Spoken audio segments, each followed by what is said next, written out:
In the same neighborhood lived two couples whose marriages began around the same time. The first couple were Mr. and Mrs. Daniel. Daniel was a hard-working banker, while his wife, Linda, owned a small fashion boutique. Both of them earned good money. However, Linda had a firm belief. "My money is my personal money," she would often say proudly. "Your money is what we use to run the house." Every month, Daniel paid the rent, bought food, handled school fees for their children, paid electricity bills, and took care of every household responsibility. Meanwhile, Linda saved her business profits strictly for herself. She bought expensive clothes, jewelry, and sometimes traveled with her friends. Whenever Daniel suggested they combine resources to invest in something bigger, Linda would respond quickly. "Daniel, I worked hard for my money. I can't put everything into family responsibilities. That is the man's duty." Because of this arrangement, Daniel struggled to save enough money for serious investments. Whatever he earned was quickly consumed by family expenses.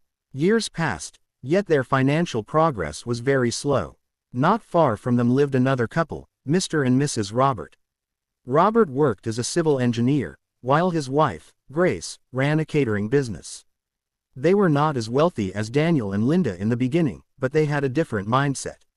From the early days of their marriage, Grace told her husband something important. "Robert, we are partners.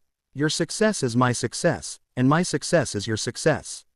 Let us build together." Every month, they sat down together to plan their finances. They combined part of their incomes, paid family expenses, and invested the rest. Sometimes they bought small pieces of land. Other times they invested in Grace's catering equipment to expand her business. When Grace's business began to grow, she reinvested most of her profits into their shared goals. Within a few years, they bought their first house. Later, they bought another property and rented it out. Their investments continued to multiply, and their wealth grew rapidly. One day, Daniel visited Robert and was surprised to see the progress his friend had made.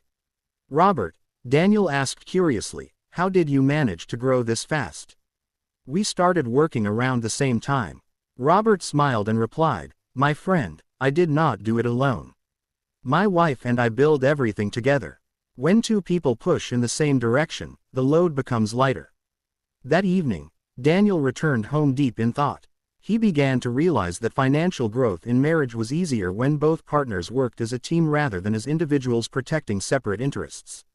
Moral of the story: a family grows faster when husband and wife see themselves as partners building one future together, not competitors protecting separate fortunes.